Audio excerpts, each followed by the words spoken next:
This podcast is sponsored by ebookit.com, self-publishing solutions for the independent author and small press. Visit us today at ebookit.com. Welcome to the Toastmasters Podcast, the official podcast of Toastmasters International. Hello, everybody. This is Greg Gazin. And I'm Ryan Levesque. Death by PowerPoint has become just so cliche, yet not a day goes by where we see yet another eye-rolling slide deck. Our guest today has expertise on the topic of visuals dating back to the days of the 35mm slide. Remember those carousels, Ryan? Absolutely, sure do. Yeah. And our guest will be telling us how he can take our slide presentations from that painful eyesore to delectable eye candy. Ryan, who do we have on deck with us today? Today's guest is David Henson. Dave helps speakers and businesses to present with vision. As the slide presentation man, he now designs and produces beautiful presentations and also runs masterclasses to teach people how to step up their presenting game and become good and effective visual communicators. Dave's article, 5 Basic Tips for Effective Slide Presentations, can be found in the February 2023 issue of the Toastmaster magazine. A fellow Toastmaster himself, Dave is a member of Bromley Speakers based in Kent, England. Dave Henson, the slide presentation man, welcome to the Toastmasters podcast. Welcome. Thank you very much. It's a pleasure to be here. I know we were joking about the 35mm slide, but obviously at some point that transitioned to PowerPoint. So Dave, to start us off, I'm just wondering, how did you get into slide design and of course the eventual transition to what we know today as PowerPoint?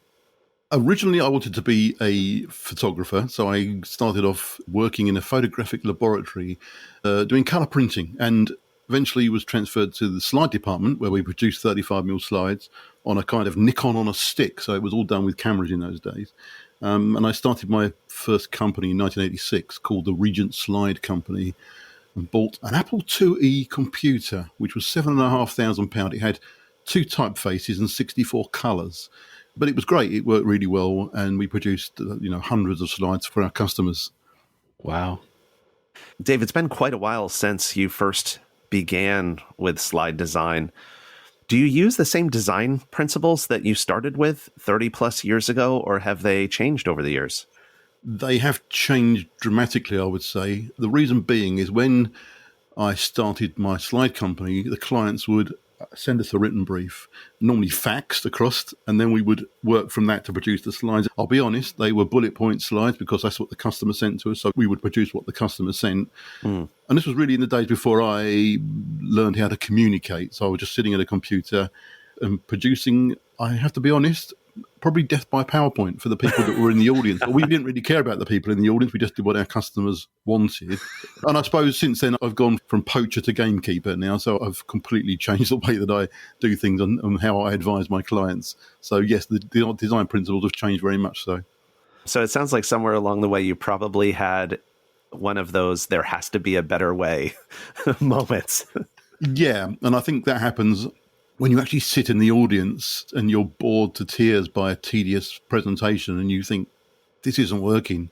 You see people staring out of the window or looking at their phones or worse still getting up and walking out of the room in the middle of a presentation, then there's something wrong with your slides. So, yeah, it was quite a while ago now that that kind of dawned on me that you don't communicate in that way. It just doesn't work. It isn't effective at all. I think we can all relate to that experience of being in the audience, being bored to tears. What would you say, David, is maybe the most common flaw that you tend to see in a presenter's use of slides? I think the most common flaw simply is that people read from their slides. So they'll put all of their text on the slide and then read it, which is very ineffective, obviously, because first of all, the audience is reading and listening at the same time. So you've got this kind of cognitive exhaustion as you're trying to read and listen at the same time. You often get the presenter turning around and looking at their slides on the screen. In those instances, the presenter really should just say, here's my presentation. You can read it off the screen. I'm going to go and sit down, have a cup of tea, and let me know when you finish reading it. The slides really should be like a partner on the stage. The slides should be the presenter's partner, not clashing with the presenter. Imagine that you're on the stage with another person, 2 people presenting on the stage together, and you're reading a script or doing a speech. and they're doing exactly the same speech at the same time, but twice as fast. You're both saying the same thing, but one is going twice as fast as the other. You're in the audience, you're going to be scratching your head thinking, what the heck is going on here? And that's exactly what happens in using the partner there as a metaphor for the slides. If you've got your words on the slides, that's exactly what's happening in the audience's mind. They're listening to you as a speaker, but they're reading your slides, and they're probably reading point 5 while the speaker's still on point 2. And it's just this clash between the reading and the listening. Think about your slides as being your partner. What would you want your partner to be saying or showing to the audience if you were talking about a particular subject? And then translate that into your visuals, your visual communication. That is such a great metaphor, Dave. I had an experience just a few weeks back when I was watching a webinar and the slides had all of the bullet points come up right as the slide loaded. And I found myself getting agitated sitting there because I knew all of the points that were going to be covered. And yet I had to sit there and wait for her to go through each of them and explain. And it's such a small thing, but it really impacted in a negative way my engagement with the presentation. Yeah, I totally agree. The excuse that people give is that, well, I need to give these slides to the audience as a handout. One of my big mantras is if your slides work as handouts, then they don't work as slides. You really need to produce the handout separately to the slides. And some people say, well, that means twice as much work. But actually, it doesn't really, because what you can do, particularly in PowerPoint, you can put what the audience wants to read in the notes section. You can use the slides, and the slides will work for the 10, 20, 50 minutes you're presenting. But the handouts is something they can take away, sit down at their leisure and read and understand. So keeping the slides and the handouts separately is really important. Okay, so in the article, you use the example of a camera, and there's a picture of a small camera and a whole bunch of bullet points with lots of text. We'll make reference to the article in the show notes. But Dave, I'm curious, is there anything wrong with having bullet points, maybe less text? So for example, one of the slides that you have, the do not do slide, you'll have one bullet point says, it contains a large bright display that can easily be seen in full sunlight. Perhaps just have the words large bright display as a bullet point and then elaborate more in the notes. Is there a balance to that? Yeah, I mean, that's the kind of interim thing. You'll see from the first slide, there's 5 bullet points. As you say, the first one says it contains a large bright display that can be seen in full sunlight. And my version of that is to take those 3 words, large bright display, put them onto one slide with a picture of the back of the camera showing the large bright display. So that's the way I would do it. But I mean, as an interim, it's probably the second best thing to do is to have large bright display as a bullet point and build the points up one point at a time. That would also work. But the reason I use the picture is because, in fact, it's very similar to the way that Steve Jobs used to present when launching a new Apple product. You would have a big picture and the minimal text that he could then talk around. So he would say, if he was presenting that camera slide, our camera has got a large bright display, and then he'd give all the technical information about it and so on and so forth. And again, that slide on the screen is congruent with what he's saying. And the important thing there is my other point that I make in the article, which I think is really important, is to use 1 point per slide. On that first slide, there's 5 points on that one slide. Now, as you suggested, you could build those points up one at a time, which is kind of the same thing as 1 point per slide because you're building them up. So each time you're showing one line, you're speaking about it and showing the next line and so on. But if you think about 1 point per slide, it can be a really useful way of thinking about it before you produce your slide. So what I've done is then produce 5 separate slides, each one with a big picture and the minimal text on the slide so that the speaker can talk around that point and give more detail. And then if they want to give a handout at the end, they could give that first slide, maybe designed a bit better, but they could give that first slide, maybe with even more information so that people can take it away and read it afterwards. Okay, so an alternative to having one full slide per point would be the build-up, because I'm thinking quite often the idea of less is more, because you end up in a situation where if you've got, let's say, 10 devices, let's say you're doing a technology presentation and you're talking about cameras and microphones and speakers and a whole bunch of other things, if you have 5 or 6 slides for each item, like if there's 5 slides and there's 5 devices, you're going to end up with 25 different slides. And then you come to a situation of saying, okay, well, how many slides is too many? Well, okay, so the point there is that if you've got 25 slides rather than 5, does that make it worse or better. In my mind, it makes it better because you're still putting all that information in the presentation, but you're just cramming it all into 5 slides rather than separating them out. So when people say, how many slides should I have? It's kind of an irrelevant question. My answer to that would be have as many slides as you want or as few slides as you want. And in fact, it could be, as we know from speaking at Toastmasters, a speech can stand on its own 2 feet. It doesn't need to have slides at all. If you're telling a story, for example, which you want people to get into their heads and use their imagination, then putting slides in the background will probably harm the speech rather than enhance it. I never say to people you should always use slides. In fact, I always say start off by writing the presentation without even thinking about the slides. And then when you read through it, if you think that you've got a point in your presentation that could be, I use an acronym, RICE, reinforced, illustrated, clarified, or explained by the use of a slide, then that's a good candidate for firing up your laptop and PowerPoint and producing the slide. Otherwise, I would say don't be afraid to go blank. You know, the screen, that is not you as a presenter, obviously, but don't be afraid to go blank and just to talk without using slides. Could you repeat that acronym one more time? Yeah, it's reinforce, illustrate, clarify, explain. So it's RICE. Oh, that's great. It's funny because we're talking about how many slides when Ryan and I were doing our prep. Ryan, didn't you Google how many slides? And you got all kinds of different answers, didn't you?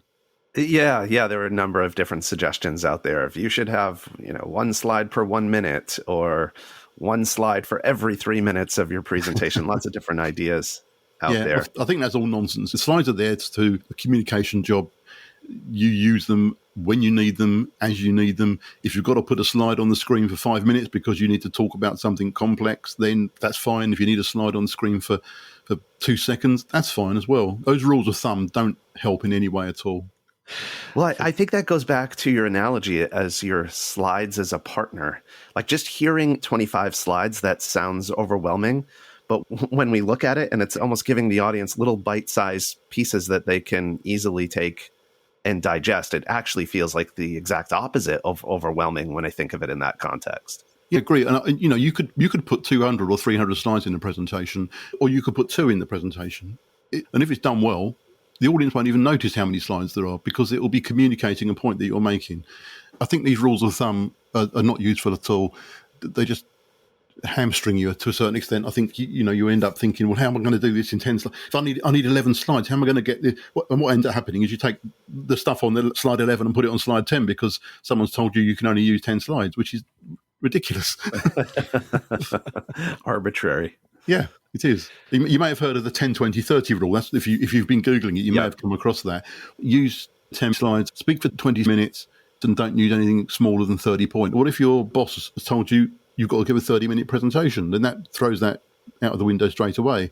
And then, again, hamstringing yourself by saying how many slides you should be using is daft. Because you might end up thinking, well, you know what, I can do this presentation as an inspirational talk, and I don't even need to use any slides. Yeah. That model you just referenced, by the way, going back to Apple Computer, it was attributed to Guy Kawasaki. That's it. Yes, I couldn't remember his name. Yeah, Guy Kawasaki, that's right, yeah. And I think he was using it, to be fair, talking about doing a pitch presentation. And if you're doing a pitch presentation, there are certain slides you would use. For example, you would outline the problem, you would outline the solution, the market, the finance. There's certain slides that you would use. So it kind of makes sense in that context, but it's been taken out of context by all sorts of people now to say this is the rule for any slide presentation. That's another subject, taking things out of context. I was thinking that guys like me who are very forgetful, that I do use my PowerPoint as a prompt, but I was thinking back to a speaker I was listening to recently, and I can't recall who it is. I think it might be one of the world champs who had said that, might have been Craig Valentine. He was talking about how he had to give a presentation to a class in California and they had decided to take it outside. And of course, you can't see anything in a bright sunny day in California. So he had to make sure that he relied with no slides. So related to that question, I'm just wondering, is there a time where you should not use any slides at all? So as I said earlier, if you're doing a story and telling a really good story and you want people to use their imaginations, then putting a slide on the screen can get in the way of that. Now, if it's a personal story, you're talking about a trek you did up Mount Kilimanjaro, for example, then showing pictures of your trek could help it. But I think if you're telling a story that relies on people's imaginations, then you don't need to use slides. And also, going back to that acronym, if the point you're making in a talk doesn't need to be reinforced or illustrated or clarified or explained, then maybe it doesn't need to have a slide. There's some people who say, well, I never use slides. And there's some people who say that they always use slides. And what they mean by that is that they always use slides. So they'll use it throughout the whole presentation. They won't think that, oh, no, I need slides for that bit because that's going to really help to explain what I'm talking about. But I don't need slides for this next bit. So I could just blank the screen for that next bit, or stop sharing my screen if you're on Zoom, for example. I think that it's a matter of working out whether the slide is going to enhance your message. And if not, don't use it. And your point, incidentally, about using slides as a prompt, as we know in Toastmasters, sometimes when we first start, we use notes and then we're encouraged not to use notes. And in that way, I suppose PowerPoint is acting as your note. So my suggestion would be absolutely no problem to use PowerPoint as your notes. Just don't inflict them on the audience. So unplug the projector or stop sharing your screen. So you can sit there and you can read from those notes that are in front of you. But basically what you're doing when you're putting all that text on a slide is you're showing your audience your notes. Well, I keep thinking about that RICE acronym. I think it's so effective. In fact, when you mentioned it the second time, when you reinforced it. Very good, very good. It brought me back to a presentation. I think it was someone who was doing a speech about a train disaster or a train wreck. And the only slide they had was a picture of the train. And that's what kept it in focus the entire time. So the one slide really brought it home. That's great. Yeah, that's great. I mean, that works. That works so well. You often see pictures, and using pictures is a very powerful thing to do. From a practical point of view, putting a picture on a slide actually means that there's less space for text, which is always a good thing. A picture paints 1,000 words. So I think that using pictures properly, I mean, there's lots of things you can do wrong when using pictures, but using pictures properly can really help to enhance your message and be a good partner for you on the screen. Yeah. When you watch a newscast, sometimes the commentator is speaking and all you see quite often is one slide or one picture. Yeah. Yeah. And in fact, that's actually a good point, Greg, because I often say that, when you watch the news, look at how they do it. So if you think about the graphics that they use on the news or the film or the pictures, think about them as being their slides. So there's some points where you just see the newscaster on the screen, not using any graphics or slides. So that's basically where they're not using slides. And then suddenly you'll go to a graphic where they'll put up maybe 2 or 3 simple bullet points that they're talking about. Other times they'll go to an outside broadcast. And that's the way that they present. So they're presenting, effectively, you could say there's times when they're not using slides or graphics or video, whatever you want to call it in that context. And there's times where they are, where it enhances their message. Super. Dave, a few minutes ago, you mentioned Zoom. And I wanted to ask you, what design choices do you take into consideration when you're doing an online presentation versus an in-person or hybrid presentation? Yeah, I think for the most part, you would stick to the same design principles. Well, I always say keep things simple. This is what I bang on about all the time. But bear in mind that if you're on Zoom or on Teams, there'll be people looking at it maybe on a small screen, sometimes even on a phone. So if you're going to be using a slide presentation, you need to make it even simpler so that it can be seen on these small devices. There's also an argument to say that you possibly need to be a little bit careful with using animations, which is a shame because animations properly used can really help to get your message across and make it more effective. But of course, sometimes they get a bit choppy and a bit annoying when people are watching animations on a screen. But keep the animation simple as well. So keep things simple, make things nice and big. And I think that's probably the best rules for using slides in an online presentation. I can remember several years ago when PowerPoint added a bunch more animation options. Suddenly everyone was designing their slide with, let me have this bullet fly in from the left and let me have this one tumble up from the bottom. Oh, God. Yeah. What I would say there, Ryan, is simply this. I've talked about RICE as being when you shouldn't use slides. Also think about RICE as when you shouldn't use animations. So does the animation that you're using reinforce or illustrate or clarify or explain the point. Because sometimes people will use an animation at random, just put it on the slide because it's, well, for no reason at all, really. You know, let's have that title spinning in because it looks great. But is there any point to that? No, there's not. So, you know, use animations wisely. So again, think about the news. Sometimes they'll have the title will appear and then maybe a text point will appear and it will just fly in from the left. Then the second one fly in from the left, one point at a time. That's purposeful animation. Yeah. And I think that's a good way of using animation. But there are too many people now who think, yeah, like you said, oh, we've got all these new toys to play with. Let's use all these animations in one presentation. Right. PowerPoint does have a lot of features, many of which I'm sure a lot of people never use. And I think animation, some people don't use them perhaps because they're not sure how to use animation. Could you recommend a resource that people could use to help them get comfortable with animation? Well, it's funny you should ask that. I agree. Yeah, well, I've done an animation webinar on a few occasions, which has been recorded. So I'm happy to provide a link to that. And it goes through, you know, how you should use animations, how you shouldn't use animations. And it shows some kind of creative uses of animation in PowerPoint. Well, thank you so much for that, Dave. We'll certainly include that in the show notes. It's almost like we've just scratched the surface. If there's one thing that the audience can take away today to help improve their presentations, what would you say that would be? What would be on your one slide? Yeah. What would be on my one slide? Well, my big mantra, as I've said, is if your slides work as handouts, then they don't work as slides. That's always been my biggest mantra. I think 1 point per slide is the other one that's catching up fast with that in my mind. I think those two, I know you asked for 1 point, I've just given you two, but I've built them up 1 point at a time, you see. So, that's right. Yeah. So keep your slides, if you think of your handouts and your slides as being separate things, that will immediately transform the way you think about presenting when using slides. And then if you think about just putting 1 point on each slide, that will also have the same effect. I can just imagine you as being my evaluator at my Toastmasters club. I'm wondering what it's like to be a member of your club. I've done that several times. People do ask me to evaluate their slides. And I say, well, do you want me to be honest or do you want me to be polite?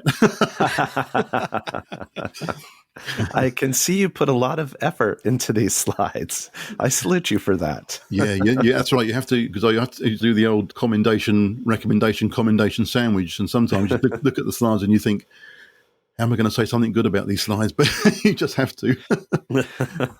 So it's obvious you didn't join Toastmasters to improve your slide decks. I'm sure there was another reason. Well, I was quite a nervous speaker back before I joined Toastmasters, and Toastmasters transformed that. So now I'm very comfortable being on stage. I'm also a member of the Professional Speaking Association here in the UK, which is part of the Global Speakers Federation.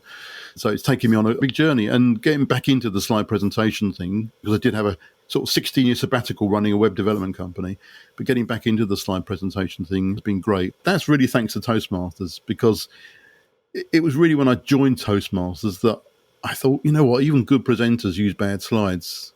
And I know about this stuff and I can help them to change that. You know, Dave, I know you have a lot of resources on your website, articles, links to content. Yeah, I do. I'm in the middle also of putting together an online course at the moment, which just coming towards the end of writing now, which hopefully will be going live in the next few months. Awesome. Folks, if you've enjoyed this episode as much as we have, there's lots of takeaways here. Please, please, please ensure that you share this podcast with your friends and family. And you can find the Toastmasters podcast at toastmasterspodcast.com, Apple, Google, Spotify, and anywhere you get your podcasts. Ryan? Dave, can you share with our listeners where they can find your website? Yeah, of course. It's theslidepresentationman.co.uk. And also, if you want to connect with me on LinkedIn, I do a lot of stuff on there. So love to do that as well. That's super. Once again, Dave's article, 5 Basic Tips for Effective Slide Presentations, appears in the February 2023 issue of the Toastmaster magazine. We'll certainly put links to the references that we made today as well. David Henson, thanks for coming on the show today. It's been a pleasure. My pleasure too.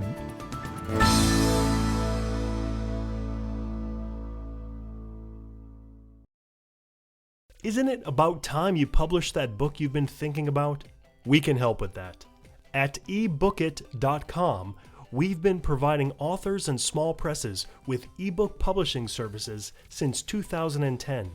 Visit us today at ebookit.com and let us know how we can help you.